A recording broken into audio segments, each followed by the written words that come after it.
Morning, Morning, Miss. Good morning, Miss. Good morning. Morning, Miss. Good morning, Good Miss. morning, teachers.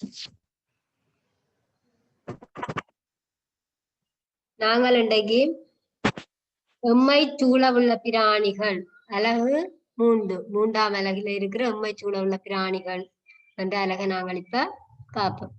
சரியா பிள்ளைகள்?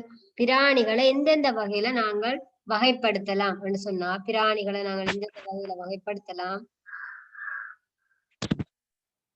முலையூட்டிகள், பறவைகள், மீனினங்கள், பூச்சி இனங்கள், ஈருடகவாளிகள், நகருயிர்கள் இவ்வாறு நாங்கள் வகைப்படுத்தலாம். அது தவிர வேற வேற வகைப்பாடுகளாலேயும் நாங்கள் வகைப்படுத்தலாம். எவ்வாறு சொன்னா கால்கள் உள்ள பிராணிகள், கால்கள் அற்ற பிராணிகள் என்று சொல்லி நீங்கள் 4ஆம் ஆண்டுல முதல் பார்த்திருப்பீங்க. கடந்த ஃபர்ஸ்ட் டேர்ம் செகண்ட் டேர்ம்ல நீங்கள் இதை பத்தி பார்த்திருப்பீங்க. அடுத்தது அவற்றின் இயல்புகளுக்கு ஏற்ப வகைப்படுத்துறது. பகல் வேளையில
ஓகே எம்மைச்சூழ உள்ள பிராணிகள் அலகு 3ல நாங்கள் பார்த்த நாங்கள் பிராணிகளை எவ்வாறு நாங்கள் வகைப்படுத்தலாம்னு சொல்லி பார்த்த நாங்கள் எவ்வாறு வகைப்படுத்தலாம்னு சொன்னா முலையூட்டிகள், பறவைகள், ஈருடகவாளிகள், மற்றது நகருயிர்கள் அல்லது ஊர்வன அல்லது மீனினங்கள், பூச்சி இனங்கள் என்று சொல்லி நாங்கள் பல்வேறு வகையாக பாகுபடுத்தலாம். சரியா பிள்ளைகள்? எனினும் அந்த அவை தொடர்பான விடயங்களை நாங்கள் இப்ப பாப்போம். முலையூட்டிகள் இதுல இருக்கிற பிராணிகளை எல்லாரும் பார்த்திருப்பீங்களான்னு நினைக்கிறேன். இது முயல், அடுத்தது மான், ஆடு, இது என்ன சிறுத்தை, இது வௌவால். வௌவாலுக்கு இருக்கிற ஒரு சிறப்பியல்பு என்னன்னு சொல்லுங்க பாப்போம். வௌவாலுக்கு இருக்கிற ஒரு சிறப்பியல்பு, வௌவால் என்ன செய்யும்? வௌவால் என்ன? நீங்கள் பறவை என்று நினைப்பீங்கள். அது ஒரு முலையூட்டி. பறக்கின்ற போதிலும் அது ஒரு முலையூட்டியாகத்தான் அது கருதப்படும். பறவை இனத்துக்குள்ள சேர்ப்பதில்லை. சரியா பிள்ளைகள்? அடுத்தது பாருங்க வரிக்குதிரை. வரிக்குதிரை வந்து இது. அடுத்தது பாருங்க ஜானை, சிங்கம், நாய். இது தவிர வேற பல்வேறுபட்ட முலையூட்டிகளும் காணப்படுகின்றன. எனவே அந்த முலையூட்டிகள் தொடர்பான அவற்றினுடைய சிறப்பியல்புகளை நாங்கள் அடுத்த கட்டமாக பார்ப்போம். பாருங்க, உடல் முழுவதும் ரோமம் காணப்படும். உடல் முழுவதும் ரோமம் காணப்படும். பொதுவாக அனைத்து பிராணிகளுக்கும் உடல் முழுவதும் ரோமம் காணப்படும். இதுல நான் செம்மறியாட்டை காட்டியிருக்கிறேன். இந்த செம்மறியாட்டில இருந்து உங்களுக்கு ஒரு நன்மை கிடைக்குது. என்ன? கம்பளி கிடைக்குது. கம்பளியில இருந்து உங்களுக்கு கம்பளி நூல் எடுக்கப்படுகிறது. சரியா பிள்ளைகள்? அடுத்தது பாருங்க, இதியை கண்டறிவதற்கு நீண்ட மீசை காணப்படுதல். இதியை கண்டறிகிறதுக்கு நீண்ட மீசை எதுக்கு காணப்படுது? பூனை, நாய், மோப்ப சக்தி இதுகளுக்கு அதிகமாக காணப்படுகிறதால இந்த இதியை கண்டறிவதற்கான நீண்ட மீசை இந்த பூனைகளுக்கு காணப்படுகின்றது. அடுத்தது பாருங்க, வேட்டையாடக்கூடிய பார்வைத்திறன். வேட்டையாடக்கூடிய பார்வைத்திறன் மட்டுமல்லாம கால்கள், வேட்டையாடக்கூடியதுக்கான ஓடக்கூடிய கால்களும் காணப்படுகின்றது. இந்த சிறுத்தை, சிங்கம் இவ்வாறான பிராணிகளுக்கு வந்து என்ன காணப்படுகின்றது? ஓடக்கூடிய கால்கள் காணப்படும். அது மட்டும் இல்லாம இரவில வேட்டையாடக்கூடிய பார்வைத்திறன் கொண்ட பிராணி எது? காட்டுப்பூனை. இவ்வாறான பிராணிகளுக்கு பார்வைத்திறன் காணப்படுகின்றது. சரி பிள்ளைகள், இனி அடுத்ததுக்கு நாங்கள் போவோமோ. மற்றது வந்து பாத்தீங்களேன்னு சொன்னா கூட்டமாக வாழுறதுக்கு எதிரிகளிடமிருந்து பாதுகாப்பு கிடைக்கும். இதுல பாருங்க, எதிரிகளிடமிருந்து பாதுகாப்பு பெற கூட்டமாக வாழுகின்ற தன்மை. இந்த மான் எல்லாம் கூட்டமாக வாழ்ந்தது என்று சொன்னா அவற்றிலிடமிருந்து பாதுகாப்புங்களுக்கு கிடைக்கும். அடுத்த பாருங்க, சிறுத்தைக்கு மிக வேகமாக ஓடக்கூடிய கால்கள். அதுல காட்டின மாதிரி மிக வேகமாக ஓடக்கூடிய கால்கள். சிறுத்தைக்கு மட்டும் இல்ல, முயலுக்கு இருக்குது வேகமாக ஓடக்கூடிய கால். சிறுத்தை வந்து மணித்தியாலத்துக்கு 120 தொடக்கம் 140 கிலோமீட்டர் வரை இந்த வேகமாக ஓடக்கூடிய தன்மை அதுக்கு இருக்குது. அடுத்த பாருங்க, எதிரிகளிடமிருந்து பாதுகாப்பு பெறுவதற்கான கூரான கொம்புகள் காணப்படுதல். இந்த பாருங்க, இந்த மாடு மர இவ்வாறான பிராணிகளுக்கு எதிரிகளிடமிருந்து பாதுகாப்பு பெறுவதற்காக இவை இந்த கொம்புகளை விசேடமாக கொண்டிருக்கின்றன. அடுத்தது பாருங்க பிள்ளைகள், இப்ப உங்களுக்கு விளங்கி இருக்குன்னு நினைக்கிறேன். இந்த பிராணிகள் இப்ப எது பார்த்துறாங்க? முலையூட்டிகளை நாங்கள் பார்த்துறாங்க. இதுல அவற்றினுடைய சிறப்பியல்புகள் பார்த்துறாங்க. என்னென்ன சிறப்பியல்புகள் இருக்குது? இதியை கண்டறிவதற்கான மீசை காணப்படுகிறது. அடுத்தது வந்து இரவில வேட்டையாடக்கூடிய பார்வை திறன் காணப்படுது. அடுத்தது வந்து எதிரிகளிடமிருந்து தற்காப்பு பெறுவதற்காக கூரான கொம்புகள் காணப்படுது. இந்த மாடு மர போன்ற பிராணிகள்கிட்ட காணப்படுகிறது. அடுத்ததை பாருங்க, கூட்டமாக வாழும் தன்மை காணப்படுது. கூட்டமாக வாழுறதால என்ன பல்வேறுபட்ட ஆபத்துக்கள்ல இருந்து தம்மை பாதுகாத்துக் கொள்ளணும். தனி ஒருவர் இருந்தா தான் எங்களுக்கு இதா இருக்கும், பலம் இல்லாம இருக்கும். கூட்டமாக இருந்தால் தனி ஒரு நபரை நாங்கள் வெற்றி கொண்டு விடலாம். நாங்களும் என்ன செய்ய வேணும்? கூட்டமாகத்தான் வாழ வேண்டும். அதாவது கூட்டம் சொன்னா ஒற்றுமையாக வாழ வேண்டும். அடுத்த பாருங்க, இந்த முலையூட்டிகள் வந்து இளம் பருவத்தில் பால் குடித்து வளருதல். இந்த முலையூட்டிகளோட சிறப்பு வந்து அடுத்தது இளம் பருவத்துல பால் குடித்து வளருதல். அதாவது ஆடு பார்த்திருப்பீங்க, ஆட்டுக்குட்டி, நாய்க்குட்டி, பூனை, இதுகள் எல்லாம் என்ன இளம் பருவத்தில் பால் குடித்து வாழுகின்றன.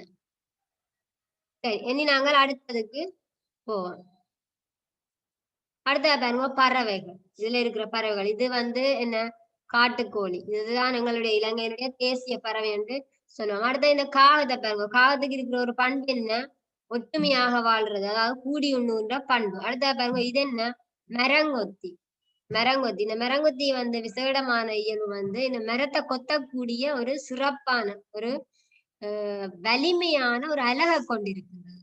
இதுதான் இந்த மரங்கொத்தியினுடைய சிறப்பு.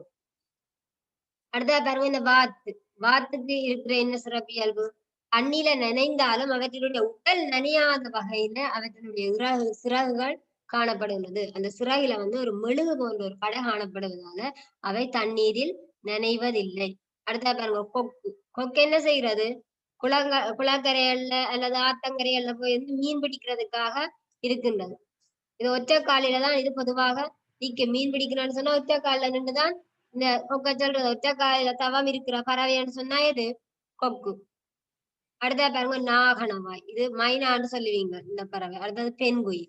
மயில் எல்லாருக்கும் தெரியும். சரி, இந்த பறவைகளினுடைய சிறப்பியல்புகளை நாங்கள் பார்க்க போறோம்.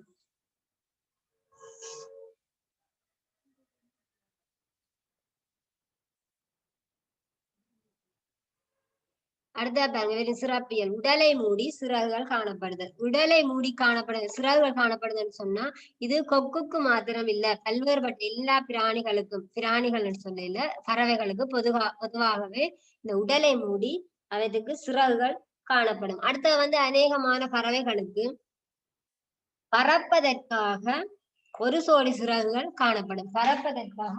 சிறகுகள் காணப்படும்.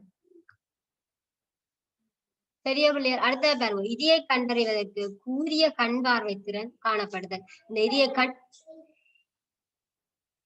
கூரிய கண் பார்வை திறன் காணப்படுகிறது. இதுல இருக்கிறது கழுகு, மற்றது பருந்து, இவ்வாறான பல்வேறு பருந்து, ராஜாளி, இவ்வாறான பல்வேறுபட்ட வானத்தில இருந்து பார்த்த உடனே கோழி குஞ்சுகளை பிடிச்சிருப்பதை கண்டிருப்பீங்க பருந்து. சரியா பிள்ளைகள்? இதையே கண்டறிவதற்கான கூரிய கண்பார்வை திறன் காணப்படுகின்ற இந்த பறவை இனங்களை நாங்கள் பார்க்கலாம். அது மட்டும் இல்லாம அடுத்தது பாருங்க, இந்த இதையை கண்டறிவதற்கு வலிமையான சொண்டுகள் காணப்படுதல். இந்த மரங்கொத்தியினுடைய சொண்டு வந்து மரத்தாராவது நாங்கள் எங்கட கையாலேயோ அல்லது வாயாலேயோ கடிப்போமோ? இல்ல, கடிக்கல. ஆனா இந்த மரங்கொத்தி வந்து என்ன செய்யுது? தன்னுடைய கூர்மையான இந்த கூர்மையான என்று சொல்றதை விட வலிமையான சொண்டுகளால இந்த மரத்தை கொத்தி அந்த மரத்துக்குள்ள இருக்கிற அந்த பூச்சி புழுக்களை வந்து இது உணவாக உட்கொள்ளுகின்றது. சரியா பிள்ளைகள்? இப்ப நாங்கள் பார்த்தது இந்த பறவைகளினுடைய சிறப்பான இயல்புகளை பத்தி நாங்கள் இப்ப பார்த்து கொண்டு இருக்கிறோம். சரி, இனி அது மட்டும் இல்லாம அடுத்த வேற என்னென்ன இயல்புகள் இருக்குதுன்றத பார்ப்போம். அடுத்த பாருங்க, தாவரங்களில் மறைந்து வாழக்கூடியவாறு உடல் பச்சையாக காணப்படுதல். பாருங்க, கிளி என்ன நிறம்? கிளி என்ன நிறம்? கிளி பச்சை நிறம். கிளி பச்சை நிறம். இத பாருங்க, தாவரங்கள்ல இந்த கிளி வந்து இருந்துன்னு சொன்னா உங்களுக்கு அது தெரியாது. அது நாங்கள் அது எதிரிகளிடமிருந்து பாதுகாப்பு பெறுவதற்கும் இந்த கிளியினுடைய உடல் காணப்படுகின்றமையை நாங்கள் குறிப்பிடலாம்.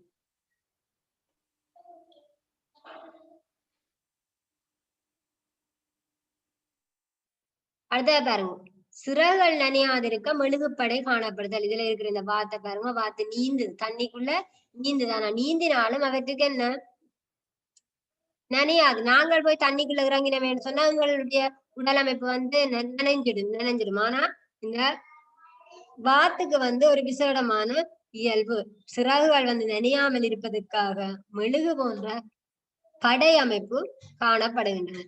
அதே மாதிரி அடுத்தது பாருங்க, நீரில் நீந்தக்கூடியவாறு கால் விரல்களிடையே மென் சவ்வு காணப்படும். இந்த நீரில நீந்துறதுக்கான காணப்படுகின்ற கால் விரலுக்கு இடையில என்ன காணப்படுகின்றது? மென் சவ்வு காணப்படும். நீரில நீந்தோணும்னு சொன்னா உங்களுக்கு தெரியும், இந்த நீரில வாழோணும், நீரில நீந்தோணும்னு சொன்னா அது அந்த சவ்வு, மென் சவ்வு, கால் விரல்களுக்கு இடையில இந்த இதுல பாத்தீங்கன்னு சொன்னா இந்த கால்களுக்கு இடையில இருக்கிற இந்த மென் சவ்வை நீங்க பாருங்க. இந்த மென் சவ்வுகள் மூலம்தான் அவை நீந்துவதற்கு உதவியாக இருக்கின்றது. சரி பிள்ளை, இப்ப உங்களுக்கு இதுல ஏதாவது விளங்காம இருக்குதோ?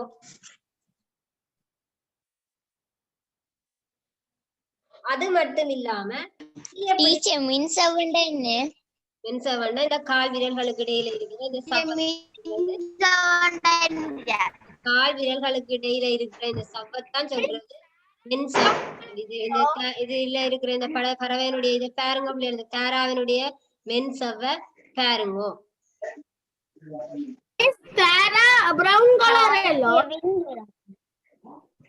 அடுத்தது பாருங்க, மீன் இனங்களை நாங்கள் பார்ப்போம். என்னென்ன இலங்கையின் மீன் இனங்கள் என்னென்ன அந்த வகுப்புல நாங்கள் படிச்ச நாம் இலங்கை பாடம் தொடர்பில் நாங்கள் படிச்ச என்னென்ன மீன் இனங்கள் இருக்குது? புலத் கையா, மல் புனுட்டா, என்ன இருக்கு? எல்லாம் மறந்துட்டீங்களே. என்னென்ன மீன் இனங்கள் இருக்குது? எல்லாரும் மறந்துட்டீங்க போல இருக்கு.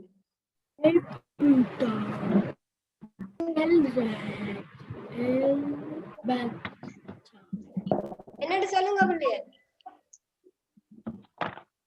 சுறா, எங்கைக்கே மல்புளுட்டா, புலத் கையா, இவ்வாறான பல்வேறு மீன் இனங்கள் காணப்படுது. இதுல இருக்கிற புலத் கையா மீனத்தை பாருங்க, இது அதுதான் அழகு மீன்கள் காணப்படுது. இந்த இவ்வாறான இந்த மீனினுடைய சிறப்பியல்பு இந்த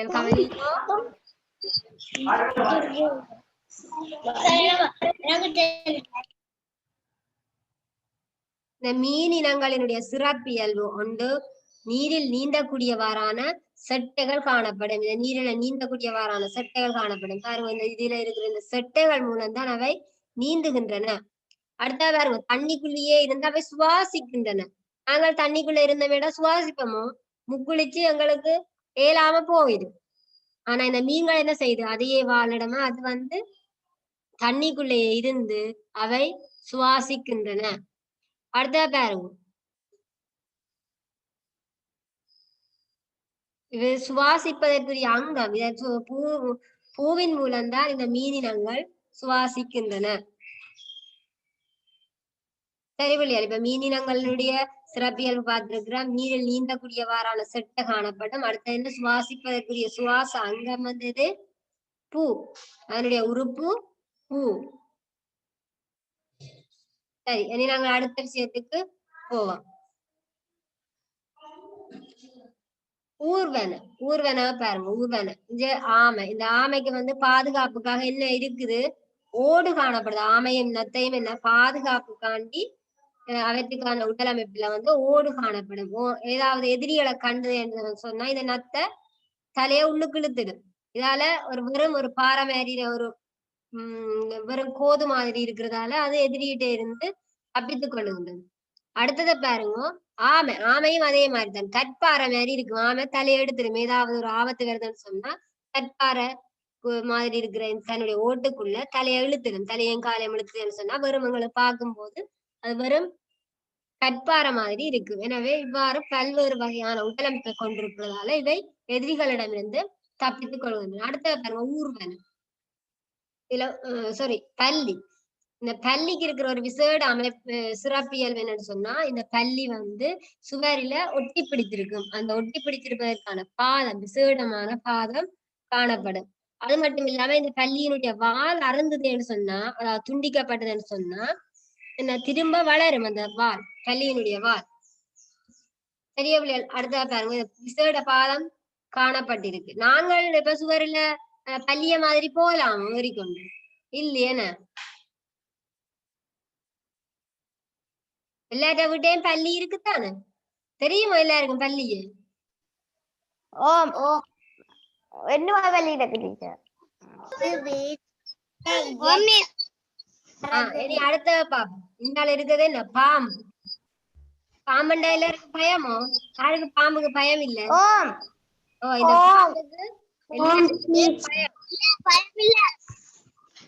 இந்த பாம்புக்கு பாம்பால எங்களுக்கு என்ன ஆபத்து? பாம்பு கடிச்சிட்டேன்னு சொன்னா அது விஷம் எங்களுக்கு அதுங்களுக்கு மரணத்தை கூட ஏற்படுத்தக்கூடியதாக காணப்படும். உடல் உள்ளாரி மரணம் வரும். மரணம் ஏற்படும். பாம்பு கடிச்சு 5 நிமிஷத்துல ஹாஸ்பிட்டல் கொண்டு வாட்டி ஆக்கள் செத்துருமா.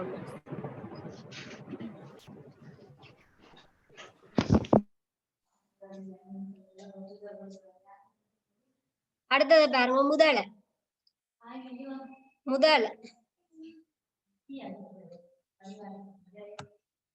இதை சொல்றது, இதுக்கு ஒரு பள்ளி வீட்டுல வாழுது, முதலை நீரில வாழுது. அடுத்தது உடும்பு. உடும்பு வந்து இதுல இருக்கு. நான் இதுல உடும்பின படத்தை உங்களுக்கு போடல. உடும்பு காட்டில வாழுகிற இந்த மூண்டையும் வச்சு ஒரு விடுகதை ஒன்று இருக்கு. விடுகதை எல்லாரும் தெரியும், ஏதாவது விடுகதை?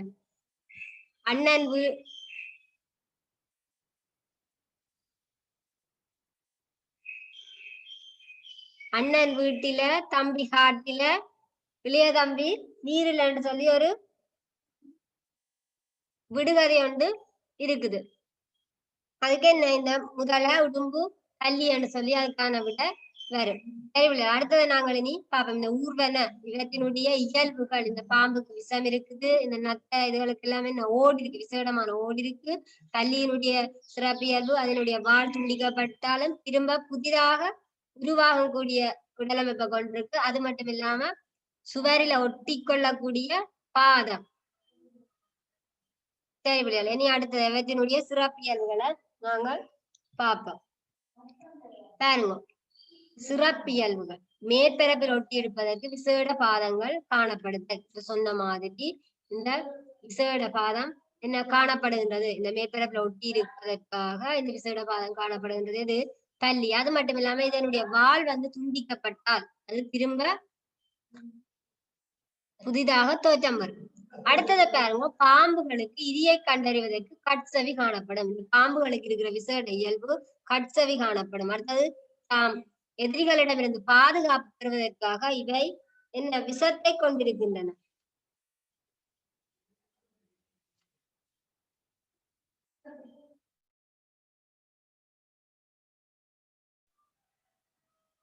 அடுத்தது பாம்புகளுக்கு இரிய கண்டறிவதற்கான கட்சவி காணப்படும். அடுத்தது என்ன விஷத்தை கொண்டிருக்கும். அடுத்தது பாருங்க முதலைகளுக்கு நீரில் நிலக்கக்கூடிய நிலத்திலும் வாழக்கூடியவாறான உடல் அமைப்பு காணப்படும். இந்த முதலை வந்து நீரிலையும் வாழும் நிலத்திலையும் வாழக்கூடிய உடல் அமைப்பை இந்த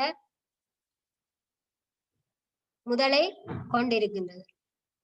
அடுத்தது பாருங்க நீண்ட ஒட்டும் தன்மையுடைய நாக்கு இதையை கண்டறிவதற்கு காணப்படும். இந்த பச்சோந்தி எல்லாருக்கும் தெரியுமோ? சூழலினுடைய நிறத்தை மாற்றுறது இந்த பச்சோந்தி. இந்த பச்சோந்தி எல்லாரும் பார்த்திருப்பீங்கன்னு சொல்றேன் நினைக்கிறேன்.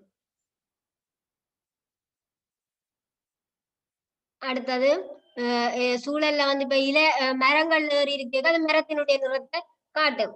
அது தன்னுடைய பாதுகாப்புக்காக இது நிறத்தை மாற்றுகின்ற உடல் அமைப்பை இது கொண்டிருக்கும். அது மட்டும் இல்லாம ஒட்டும் தன்மையுடைய நீண்ட நாக்கு இதுக்கு காணப்படும். இதனுடைய இதியை கண்டறிவதற்காக நீண்ட நாக்கு காணப்படும். அதன் மூலம் அந்த இதியை பிடிச்சு இவை சாப்பிடும். அடுத்ததா பாருங்க தடித்த ஓடு. ஆமை, முதல் சொன்ன மாதிரி ஆமை, நத்தை இவ்வாறான பிராணிகளுக்கு என்ன காணப்படுகின்றது? தடித்த ஓடுகள் காணப்படும். இப்ப ஏதாவது விளங்காம இருக்குதோ? இந்த முலையூட்டி பார்த்த நாங்கள், அடுத்தது பறவைகள் பார்த்த நாங்கள், அடுத்தது மீனினங்கள் பார்த்த, இப்ப ஊர்வன பார்த்த நாங்கள். சரி, இனி அடுத்ததை பார்ப்போம். ஈரூடக வாளிகள். ஈரூடக வாளிகளுடைய சிறப்பியல்புகள்.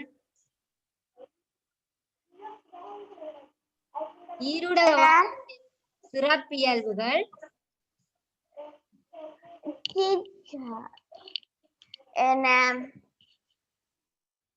ஒட்டும் தன்மையுடைய நாக்கு காணப்படும். இதை கண்டறிவதற்காக ஒட்டும் தன்மையுடைய நாக்கு காணப்படும். ஈரூட வாளி என்று சொன்னா நீரிலையும் வாழக்கூடியது, நிலத்திலையும் வாழக்கூடியவற்றை நாங்கள் ஈரூடக வாளி என்று சொல்லுவோம். அதாவது வந்து தவளை, சலமந்தரா, தேரை இவ்வாறான பிராணிகள் வந்து நீரிலையும் வாழும் நிலத்திலையும் வாழக்கூடிய உடல் அமைப்பை இவை கொண்டிருக்கும்.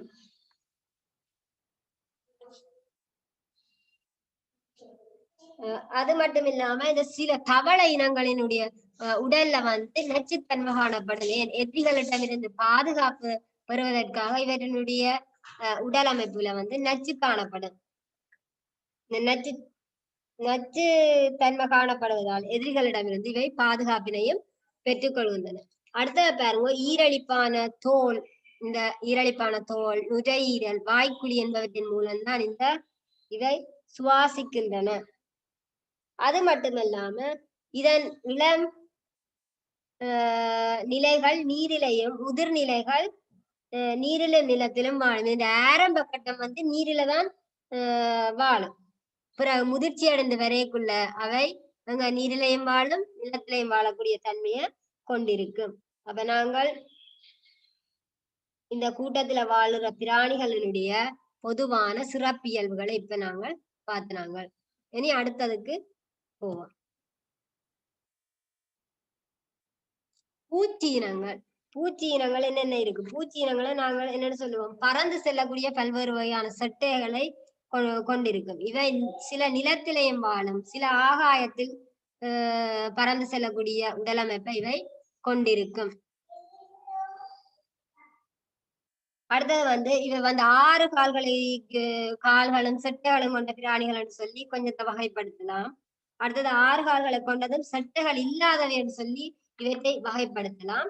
அடுத்தது 6 கால்களுக்கு மேற்பட்ட கால்களை கொண்டவை என்று சொல்லி பலவற்றை நாங்கள் வகைப்படுத்தலாம். இதுல பாத்தீங்கன்னு சொன்னா தும்பி. எல்லாரும் தும்பிய நீங்கள் பிடிச்சு விளையாடி இருப்பீங்க. அவற்றை துன்புறுத்தலாமோ? தும்பிய இல்ல, நாங்கள் தும்பிய பிடிச்சு துன்புறுத்த கூடாது. அதுங்களுக்கு என்ன பாவம் கிடைக்கும். நீங்கள் எல்லாரும் தும்பி வண்ணத்து பூச்சி எல்லாம் பிடிச்சு விளையாடி இருப்பீங்க. அடுத்தது பாருங்க இந்த வண்ணத்து பூச்சியால எங்களுக்கு மனிதர்களுக்கு பல்வேறு நன்மை கிடைக்குது. மகரந்த சேர்க்கைக்கு இது உதவி செய்யுது. அடுத்தது பாருங்க இது என்ன? குளவி, தேனி என்று சொல்லுவோம். இந்த தேனி வந்து என்ன? இதுவும் உங்களுக்கு தேனி மூலம் நாங்கள் தேனை பெற்றுக்கொள்ளக்கூடியதாக இருக்குது. அடுத்தது வெரி குட், இலியான். ஓ, இலியான். அடுத்தது பாருங்க இது என்ன? வெட்டுக்கிளி. அடுத்தது தேள் தேள். அடுத்தது தேள் மிஸ். தேள். Very good. தேள். அடுத்த தேள். ஓகே, அப்ப நாங்கள் இந்த பூச்சி இனங்களை பத்தி பார்த்து கொண்டிருக்கிறோம். இந்த பூச்சி இனங்களுடைய விசேட இயல்பு சிறப்பியல்புகளை பத்தி இனி அடுத்ததுல பார்ப்போம். பாருங்க, பூச்சி இனங்களுடைய சிறப்பியல்பு இவை பறந்து செல்ல சட்டைகள் காணப்படுது. இவை பறந்து செல்வதற்குரிய செட்டைகள் காணப்படுகின்றது. பாத்தீங்களா, சட்டை இருக்குது. அது மட்டும் இல்லாம வேற என்ன, நுழம்புக்கு சட்டை இருக்கு, இலியானுக்கு சட்டை இருக்கு, அதாவது ஈன்னு சொல்லுவோம், இலியானு. அடுத்தது பாருங்க, தேனிக்கும் சட்டை இருக்கு. எனவே அவற்றுக்கு பறந்து செல்வதற்கான சட்டைகள் காணப்படும். அது மட்டும் இல்லாம இவை கூட்டமாக வாழும். இந்த தேனி வந்து என்ன, கூட்டமாக வாழக்கூடிய ஒரு பறவை இனமாக இருக்கின்றது. பறவை இனம் இல்ல பிள்ளையால் பூச்சி இனம் மாறிட்டு மெழுகு மூலம் அடுத்தது தேனி கூட்டி அமைக்கிறது. இதுல பாத்தீங்கன்னா தேனங்களும் கிடைக்குது. தேனால உங்களுடைய பொருளாதாரத்துக்கு உதவி புரிகின்ற ஒரு பூச்சி இனங்களில ஒன்றாக இந்த தேனினத்தை நாங்கள் கருதலாம். தேனி இனத்தை. அடுத்தது பாருங்க, வாயிலிருந்து சுரக்கும் நூல் இலை மூலம் இலை கூட்டை அமைத்தல். இந்த முசுறு நாங்கள் செவ்வரும் என்று சொல்லி இருப்போம். இந்த செவ்வரும்பு வந்து அதாவது முசுறு, இதுல பாத்தீங்கன்னு சொன்னா இலைகள் 2 இலைகள் சேர்ந்திருக்கும். தாவரத்தின நுனிப்பகுதியில தான் வந்து இது வளைச்சு இலைகளை வளைத்து கூடமைக்கின்ற ஒரு பிராணியாக இது காணப்படுகின்றது. அது மட்டும் இல்லாம இங்க பாருங்க, இந்த மெழுகு மூலம் கூட்டி அமைக்கிறது மட்டும் இல்லாம குளவி, கரையான்கள் என்பன களிமண் அதாவது புற்றுமண் இவ்வாறான இடங்களில தங்களுடைய வாழ்விடங்களை வந்து அமைத்துக் கொள்ளுகின்றன. அது மட்டும் இல்லாம இவை கூட்டமாக வாழுகின்ற தன்மையையும் கொண்டிருக்கு. அடுத்த பாருங்க, இந்த தும்பியினுடைய அடுத்த சிறப்பியல்பு வந்து அவை வாழும் சூழலின் நிறத்தை கொண்டிருக்கிறதால என்னென்ன வண்ணாத்து பூச்சி சில வேளையில பல்வேறுபட்ட நிறங்கள்ல காணப்படும். வெட்டுக்கிளி, கும்புடு பூச்சி, தும்பி இவ்வாறான பிராணிகள் என்ன செய்யுது, தங்களுடைய சூழலின் நிறத்துக்கு வாழுறபடியா அவை எதிரிகளிடமிருந்து பிழைத்து வாழும். சூழலுக்கேற்ப நிறத்தை மாற்றிக்கொள்கிற பிள்ளைகள் இது சூழலின் நிறத்தை அவை இயல்பாகவே கொண்டிருப்பதால் எதிரிகளிடமிருந்து பாதுகாப்பு பெறுகின்றது. பச்சோந்திதான் நிறத்துக்கு ஏற்ப ஒவ்வொரு இடத்துல போய்க்குள்ள நிறத்தை ஒவ்வொரு தடவையும் மாத்தி கொண்டிருக்கு. தான் வாழுகிற சூழலுக்கு ஏற்ற மாதிரி நிறத்தை மாற்றும். ஆனா இந்த இது வந்து என்ன இயல்பாகவே என்ன தங்களுடைய உடல் காணப்படுகிற நிறம் வந்து சூழலினுடைய நிறத்தை ஒத்திருக்கிறதால இவை எதிரிகளிடமிருந்து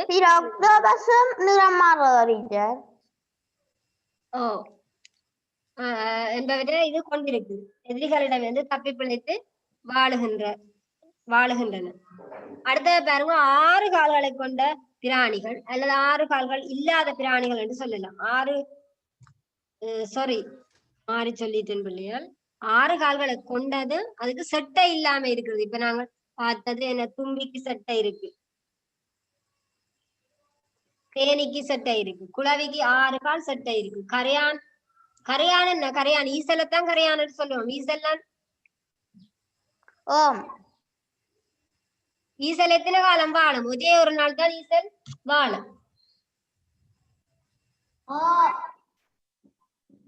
அடுத்த பாருங்க, தும்பி, கும்புடு பூச்சி, வெட்டுக்கிளி இதுகள் எல்லாம்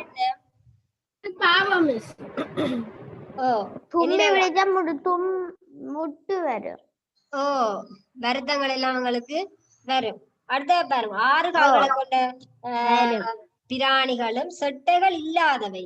என்ன முசுறு சொன்னா, இந்த முசுருக்கு பாருங்க 6 கால் இருக்கு, இதுக்கு சட்டை இருக்கும், சட்டை இல்ல. அடுத்தது எறும்புகள்,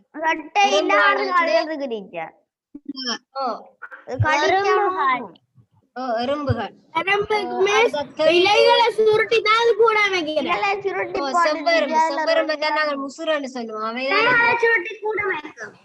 இலைகளை சுருட்டி அதனுடைய வாயிலிருந்து சுரக்கின்ற நூல் இலை மூலம் தான் அந்த இலை கூட்டி அமைக்கின்ற இந்த செவ்வரும்பு. சரி விளையா, அடுத்ததை பார்ப்போம். அடுத்தது பாருங்க, வாயிலிருந்து சுரக்கின்ற இலை மூலம் வலை அமைத்தல். இந்த சிலந்தி, இதுல இருக்கிற இந்த சிலந்திய பாருங்க, இந்த சிலந்தி அடுத்தது தோல் டீச்சர் தோல் சிலந்தி ஒரு சுரப்பியல் இருக்கு என்னன்னு சொன்னா அது தானாக அதனுடைய வாயிலிருந்து சுரக்கின்ற ஒரு இலை மூலம் அது வலையமைச்சிட்டு என்ன செய்யுது அதன் உணவுக்காக அந்த விலையில வந்து அகப்படுகின்ற பூச்சிகளை வந்து இது பிடித்துண்ணுகின்ற ஒரு தன்மை கொண்டது இந்த சிலந்தி. அடுத்தது பாருங்க, உடலில் விஷம் காணப்படுகின்ற அடுத்த ஒரு பூச்சி.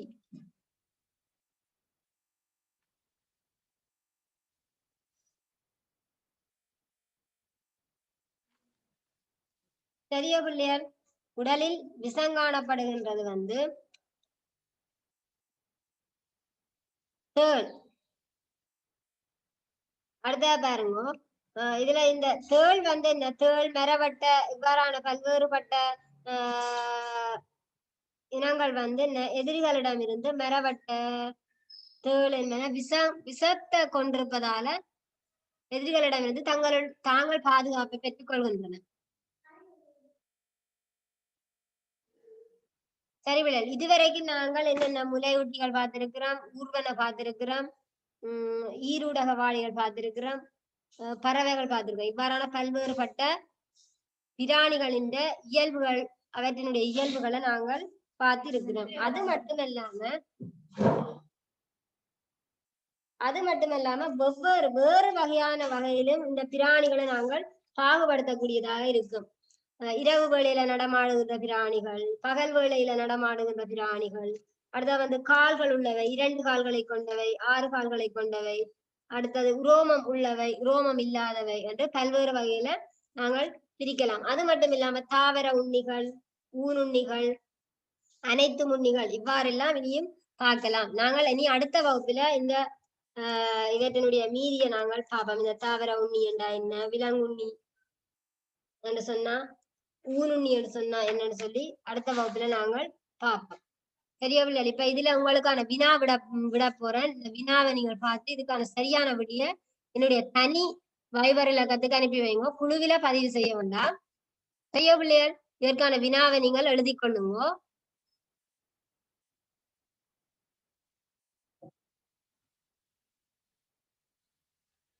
இந்த கேள்விக்கான விடிய எழுதிட்டீங்களோ எல்லாரும்?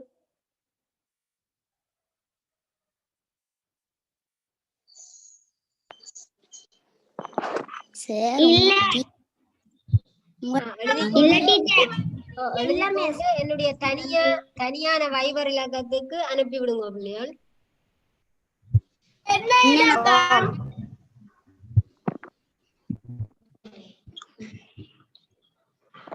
என்ன இலக்கம் மிஸ்? தேங்க்யூ பிள்ளைகள். Thank you miss. அடுத்த வகுப்புல சந்திப்போம். தீபாவளி